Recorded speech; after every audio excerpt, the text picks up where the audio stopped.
Not sure which phone number is linked to your WhatsApp account?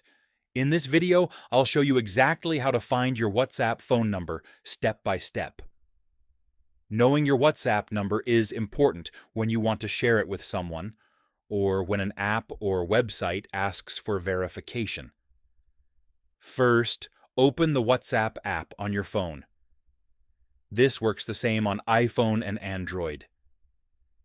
If you're on iPhone, tap Settings in the bottom right. If you're on Android, tap the three dots in the top right and select Settings. Now tap on your name or profile picture at the top. This opens your account details. Here, look for the Phone section.